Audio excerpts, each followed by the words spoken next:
लक्ष्य को पाने के लिए तन मन और धन लगा देते हैं, यकीन मानो दोस्तों कुंडली के सितारे भी अपनी जगह बदल देते हैं।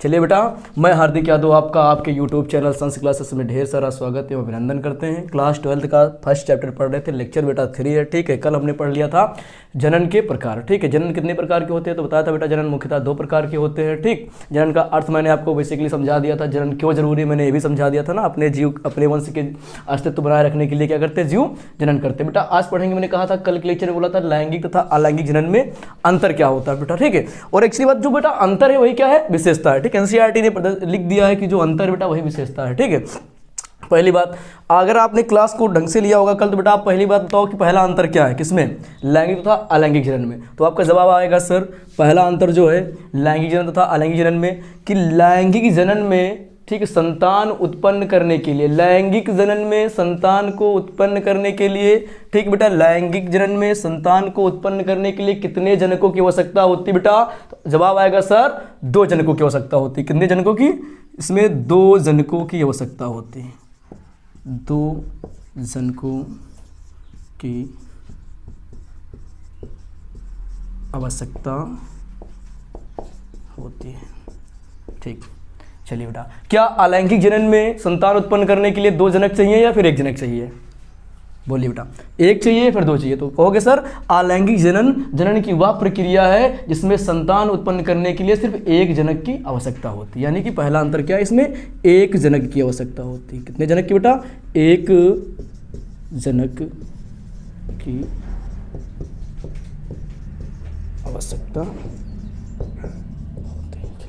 लैंगिक जनन में जो जनक होते हैं वो किस प्रकार के होते हैं बेटा, लैंगिक जनन में जो सेक्सुअल रिप्रोडक्शन, इसमें जो जनक होते हैं किस प्रकार के होते हैं, तो क्योंकि सर इसमें जो जनक होते हैं बेटा वो कैसे होते हैं, नर युग्मक होते हैं और मादा युग्मक होते हैं, या फिर नर होते हैं और क्या होते हैं बेटा, मादा होते हैं। क्या होते हैं, नर और मादा होते हैं, नर और मादा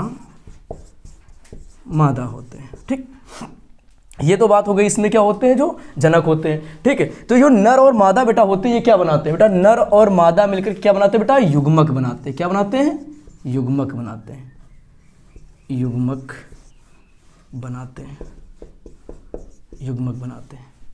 क्या इसमें कोई युग्मक बनता है, क्या अलैंगिक जनन में कोई युग्मक बनता है, तो जवाब आएगा कि इसमें अलैंगिक जनन में युग्मक नहीं बनता है। क्या बेटा नहीं बनता है, युग्मक नहीं बनता है, युग्मक नहीं बनता।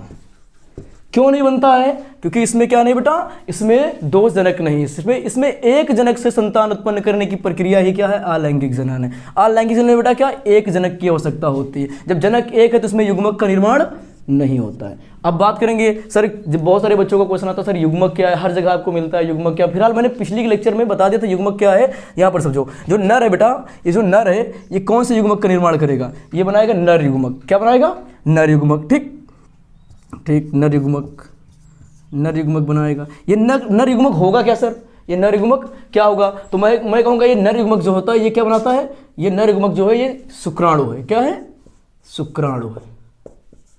ये जो शुक्राणु है ये क्या है, नर युग्मक है। मादा क्या बनाएगी बेटा, मादा युग्मक बनाएगी। क्या बनाएगी, मादा युग्मक बनाएगी। ठीक, मादा युग्मक में क्या बनेगा बेटा, अंडाणु बनेगा। क्या बनेगा बेटा, अंडाणु बनेगा। ठीक, क्या बनेगा बेटा, अंडाणु बनेगा। ठीक, इसको क्या कहते हैं बेटा, स्पर्म कहते हैं। क्या कहते हैं, इसको स्पर्म कहते हैं। इसको क्या कहते हैं बेटा, ओवम कहते हैं। तो बेटा जो नर का युग्मक है वो क्या है, शुक्राणु है। जो बेटा शुक्राणु है वही क्या है, नर का युग्मक है। और जो अंडाणु है मादा का, वही क्या है, मादा युग्मक है। तो आज से कॉन्सेप्ट क्लियर हो गया कि युग्मक क्या होता है। ठीक, जो नर का शुक्राणु है बेटा वो नर युग्मक कहलाएगा, जो मादा का शुक्राणु है बेटा वो क्या कहलाएगा, मादा युग्मक कहलाएगा। ठीक, ये क्लियर हो गया। तो यहाँ पर क्या नहीं बेटा, अलैंगिक जनन में युग्मक का निर्माण नहीं होता है। अलैंगिक जनन में क्या नहीं होता बेटा, युग्मक का निर्माण नहीं होता। ठीक है, चलिए ये समझ में आ गया। अब बात करते हैं बेटा तीसरा अंतर। तीसरा अंतर क्या होता है, चलिए तीसरे अंतर की बात करते हैं। ठीक, इसमें क्या होता है बेटा, तीसरे अंतर में क्या होता है बेटा, जो लैंगिक जनन है इसमें अर्धसूत्री विभाजन होता है। क्या कैसा होता है बेटा, अर्धसूत्री विभाजन होता है। अर्धसूत्री विभाजन होता है। इसमें कैसा होता है बेटा, इसमें क्या होता है, पूर्ण सूत्रीय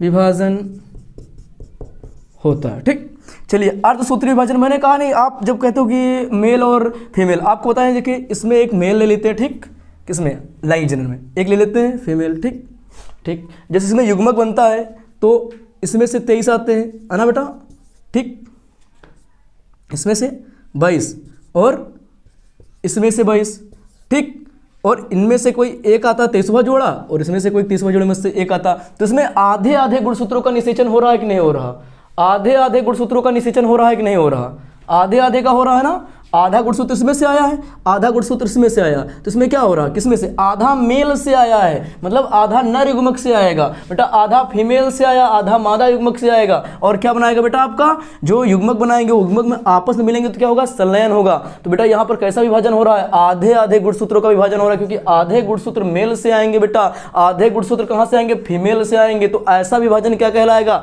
अर्ध गुणसूत्री विभाजन कहलाएगा। जबकि अलैंगिक जनन में बेटा कैसा, अर्ध गुणसूत्री विभाजन नहीं होता है, इसमें पूरा का पूरा केंद्रक दो भागों में टूटता है और दोनों में से क्या होते हैं, समान लक्षण और समान गुणसूत्र एक से दूसरे में जाते हैं। ठीक, यहां से बेटा क्लियर हो गया इतना।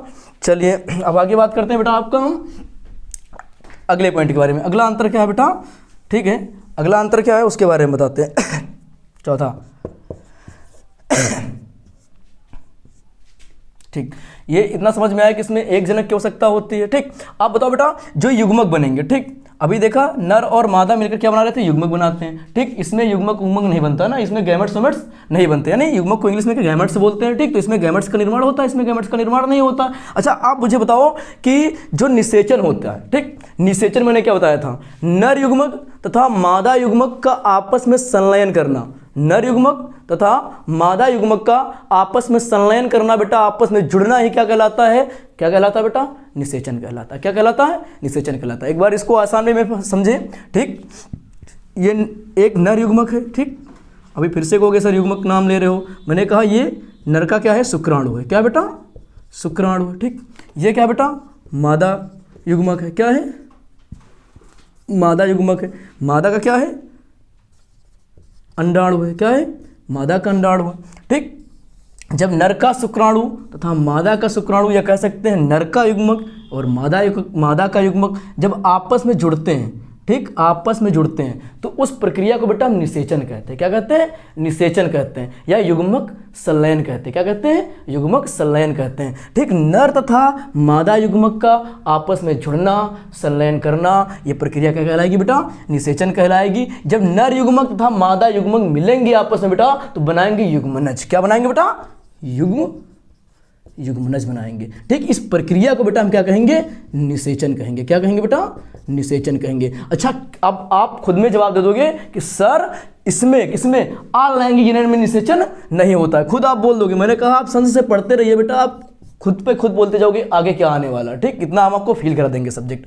क्यों, क्योंकि जब इसमें युग्मक ही नहीं है तो संलयन होगा ही नहीं, निषेचन होगा नहीं। तो कह सकते हैं कि अलैंगिक जनन में निषेचन नहीं होता है। क्यों नहीं होता बेटा, स्वतः आपको जवाब देना है कि इसमें सर युग्मक होते नहीं है, गैमेट्स होते ही नहीं है। जब गैमेट्स नहीं होगा तो फर्टिलाइजेशन कहाँ से होगा, नहीं होगा ना। इसमें क्या होगा बेटा, इसमें होगा, क्या होगा, क्या होगा बेटा, इसमें निषेचन होगा। क्या होगा बेटा, इसमें निषेचन होगा। क्यों होगा बेटा, क्योंकि इसमें युग्मक पाए जाते हैं। क्यों होगा बेटा, इसमें युग्मक पाए जाते हैं और इसमें युग्मक नहीं पाए जाते हैं, इसलिए इस निषेचन नहीं होगा। निषेचन आपको समझ में आ गया होगा कि निषेचन होता क्या है। नर युग्मक आपके समझ में आएंगे, मादा युग्मक समझ में आ गया होगा। ठीक है, चलिए अगला अंतर बताओ। अच्छा, जब निषेचन होता तो क्या बनता है, निषेचन होता क्या बनता है, भ्रूण बनता है, बनता नहीं। आप बहुत सारी रील्स देखे होंगे, वहाँ पर एक जो है शुक्राणु ऐसे ऐसे जा रहा होता है। ठीक है, वहाँ फिलिपियन ट्यूब में एक उसका अंडाणु इंतजार कर रहा होता है। बहुत सारी रील्स आती है ना, यूट्यूब पर आप देखे होंगे, फेसबुक पर देखे होंगे, देखा तो होगा बहुत सारे लोगों ने। तो जो जा रहा होता है ह्यूमन स्पर्म शुक्राणु एक जा रहा होता है ना, ऐसे ऐसे उड़ता हुआ उसकी मतलब, ठीक है, वो वहाँ पर एक गोलाकार में अंडाणु होता है, वो जाकर उसमें जुड़ता है। जो जुड़ने की प्रक्रिया वही क्या है, निषेचन है। वही क्या है, निषेचन है। ठीक है, अब आप बताओ कि जब वो जुड़ते हैं तो किसका निर्माण करते हैं बेटा, किसका निर्माण करते हैं, युग्मनज बनता है, युग्मनज बनता है। अब युग्मनज से क्या होता है बेटा, भ्रूण बनता है ना। क्या बनता है, भ्रूण बनता है ना। तो क्या इसमें भ्रूण बनेगा, क्या इसमें भ्रूण बनेगा, क्या इसमें भ्रूण बनेगा, तो इसमें भ्रूण नहीं बनेगा। क्यों नहीं बनेगा भ्रूण इसमें, क्यों नहीं बनेगा भ्रूण इसमें बेटा? क्योंकि इसमें निषेचन नहीं होता, निषेचन नहीं होता, निषेचन नहीं होता तो इसमें भ्रूण नहीं बनेगा। इसमें निषेचन होता तो क्या बनेगा बेटा? भ्रूण बनेगा। इसमें भ्रूण बनेगा, भ्रूण बनेगा। ठीक है। अच्छा, भ्रूण में क्या होगा बेटा? लगातार जो आपने देखा होगा निषेचन के उपरांत जो युग्मनज बनते हैं उसमें लगातार बेटा कोशिका विभाजन होता है। ठीक है। भ्रूण बनने की जो स्थितियां होती है उसका अध्ययन क्या करता है? एम्ब्रियोलॉजी कहलाता है। मैंने बताया था एम्ब्रियोलॉजी का जनक जो होते हैं अरस्तु जी होते हैं। तो ये चीज़ें क्लियर हो गई ना। क्लियर होने की वजह से जो है, अब आप एक बार इसका बेटा स्क्रीनशॉट ले लीजिए, एक बार इसका स्क्रीनशॉट ले लीजिए, फिर आगे आके समझाते हैं बेटा। आपने स्क्रीनशॉट ले लिया होगा ना बेटा। चलिए, दो चीज़ें छूट रही तो उनके बारे में बात करते हैं। एक तो जीवों में सबसे बड़ी कोशिका क्या होती है? तो जीवों में सबसे बड़ी कोशिका होती है बेटा शुतुरमुर्ग का अंडा। ठीक है। जीवों में सबसे छोटी कोशिका क्या होती है? माइकोप्लाज्मा होती है। अगर हम अपने ह्यूमन में बात करें कि ह्यूमन में सबसे बड़ी कोशिका क्या होती है और सबसे छोटी क्या होती है, तो ह्यूमन में सबसे बड़ी कोशिका जो होती है वो अंडाणु होती है, जो मादा में पाया जाता है। और जो सबसे छोटी होती है शुक्राणु होती है, वो किस में पाया जाता है? नर में पाया जाता है। ठीक है। अब बात करते हैं अलैंगिक जनन में बेटा क्लोन बनते हैं। क्या बनते हैं? अलैंगिक जनन में बेटा क्लोन बनते हैं, जबकि लैंगिक जनन में बेटा क्या नहीं होते हैं? क्लोन नहीं बनते हैं। ठीक है। अब ये बता क्लोन क्या होता है? ठीक है। ये पूछा जाता है, अक्सर पूछा जाने वाला क्वेश्चन है, क्लोन होता क्या है? क्लोन से आप क्या समझते हैं? ऐसे क्वेश्चन बनते हैं। तो बेटा सबसे पहले समझो क्लोन क्या होता है। ठीक। अलैंगिक जनन द्वारा उत्पन्न संतति बाह्य रूप, आकार, प्रकार व आनुवंशिकी रूप से समान होते हैं, उन्हें हम क्लोन कहते हैं। यानी कह सकते हैं अलैंगिक जनन द्वारा उत्पन्न संतति जो मॉर्फोलॉजिकल्स एंड जेनेटिकल्स, मतलब दोनों तरीके से क्या होंगी? वो समान होगी। मतलब उनके आनुवंशिक लक्षण भी समान होंगे और उनका बाह्य आकार और आकृति क्या होगी? समान होंगी। ठीक है। ऐसे संतान को या ऐसी संतति को हम कहते हैं क्लोन कहते हैं। समझना मेरी बात को। ठीक। क्लोन होते क्या है? ठीक है।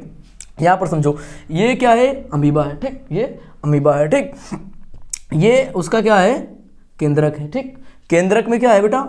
गुणसूत्र पाए जाते हैं। गुणसूत्र क्या करते हैं बेटा?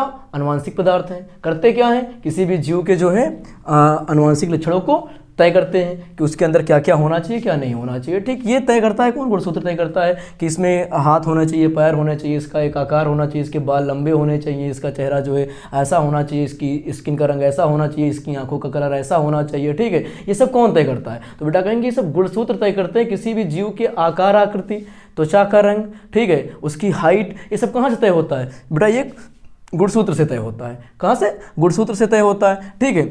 अब ये केंद्रक है। ठीक। ये केंद्रक से क्या हो रहा है? यहाँ पर देखो, केंद्रक दो भागों में विभाजित हो रहा है। ठीक। दो भागों में विभाजित होकर इसने अलग अलग क्या कर लिया?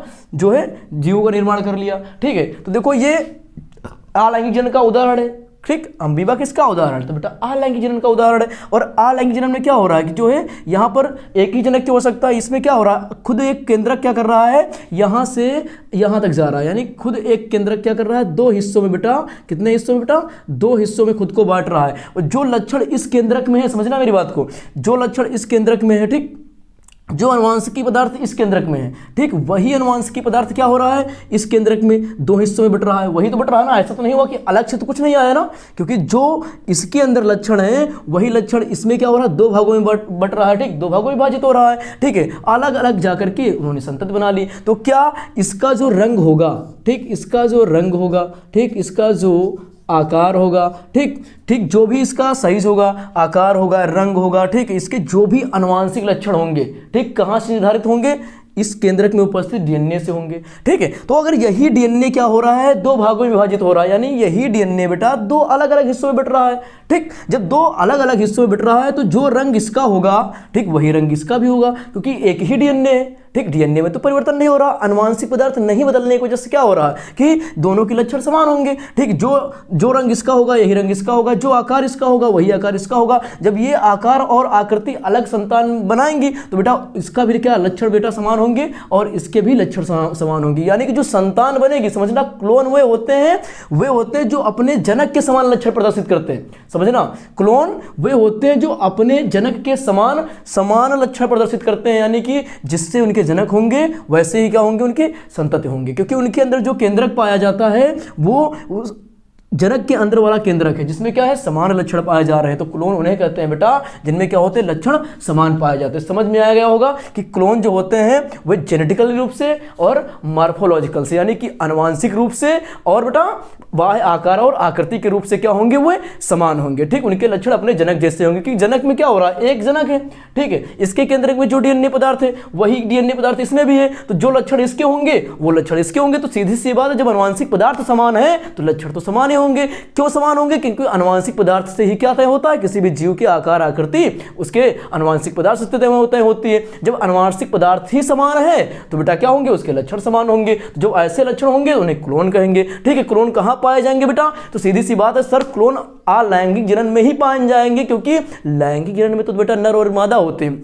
अगर लैंगिक जनन होगा तो इसमें मेल हो गया, ठीक है, इसमें फीमेल हो गया, तो ठीक है, इसमें से कुछ गुण लक्षण आएंगे आनुवांशिक पदार्थ और कुछ आनुवांशिक पदार्थ इसमें से आएंगे। अब ये दोनों मिक्स हो जाएंगे, तो जब मिक्स हो जाएंगे तो क्या ये मेल जैसा रह जाएगा, नहीं होगा। क्या फीमेल जैसा रह जाएगा, नहीं रहेगा। हम क्या कहें कि क्या डिट्टू कॉपी है अपने पापा की, हम नहीं है, क्योंकि हम अपने पापा की डिट्टू कॉपी इसलिए नहीं है क्योंकि पापा का गुणसूत्र भी है, ठीक है, और मम्मी के भी गुणसूत्र है। तो दोनों का जब मिक्सिंग हुआ है तब क्या हो गया, हमारे लक्षण में विभिन्नताएं हैं, ये चेंजेस आया है। ठीक है, क्योंकि हम मम्मी से साफ हैं, ठीक है, और पापा से सांवले हैं। ठीक, ऐसा क्यों है, क्योंकि दोनों के गुणसूत्र हमारे अंदर है। अगर ये पापा की ही गुणसूत्र हमारे अंदर होते हैं, ठीक, जैसे अमीबा में क्या हुआ कि एक ही केंद्रक है और इसके ही आनुवांशिक पदार्थ हैं, तो ये क्या है, बिल्कुल अमीबा जैसा है, तो इसे हम क्लोन कहेंगे। हम लोग क्लोन नहीं है, क्योंकि हमारे अंदर नर का भी युग्मक है और बेटा नर का भी क्या लक्षण है और मादा के भी जो है आनुवांशिक पदार्थ आए हुए हैं। दोनों का जब मिक्सर हुआ है तब जाके जो है ये मेल में और फीमेल से जो है बना है। ठीक है, जबकि इसमें क्या है, इसमें ऐसा कुछ नहीं, इसमें एक ही जनक है और एक ही जनक होने की वजह से क्या होता है बेटा, ये क्लोन बनाते हैं। ठीक है, और लैंगिक जनन में क्लोन बन सकते हैं, नहीं बन सकते हैं, क्योंकि इसमें क्या है, नर और मादा युग्मक दोनों पाए जाते हैं, दोनों का जो है आनुवांशिक पदार्थ आता है। ठीक है, जबकि क्लोन में ऐसा कुछ नहीं होता है, इसलिए क्लोन जो है बनते हैं, क्योंकि क्लोन में अलैंगिक जनन होता है। बेटा समझ आ गया होगा। ठीक, अब आप इसको एक बार स्क्रीनशॉट ले लीजिए, फिर आगे पढ़ाते हैं अलैंगिक जनन के प्रकार। ठीक है बेटा, स्क्रीनशॉट ले लीजिए। चलिए बेटा, आपने इसका स्क्रीनशॉट ले लिया होगा। ठीक, अगर कोई भी चीज़ समझ में नहीं आ रही तो कमेंट बॉक्स में आप पूछना कि ये क्या है, वहाँ पर आपको जवाब देंगे या फिर अगला लेक्चर फिर से बना देंगे। इसका स्क्रीनशॉट ले लिया, जब पढ़ने बैठो तो इसके नोट्स बनाते रहना साथ साथ, इसलिए हम आपको बार बार स्क्रीनशॉट लेने के लिए बोलते हैं, क्योंकि जब इसकी नोट्स आप बनाओगे तो कहीं ना कहीं आपको ज़रूरत क्लास की पड़ेगी, वहाँ पर आप जो है इससे मदद ले सकते हैं। ठीक है, अब हम कल पढ़ेंगे बेटा अलैंगिक जनन के प्रकार। ठीक, मुकुलन पढ़ेंगे। ठीक है, बहुत सारे प्रकार हैं। ठीक, विखंडन पढ़ेंगे, बहुविखंडन पढ़ेंगे, द्विविखंडन पढ़ेंगे, मुकुलन में भी प्रकार आते हैं, एक्सटर्नल बडिंग और कहते हैं इंटरनल बर्निंग, ये सारी चीज़ें वहाँ पर क्लियर करेंगे बेटा। अगर कोई दिक्कत है तो आप पूछना। ठीक है, उम्मीद करते हैं बेटा समझ में आएगा। जय हिंद, जय भारत।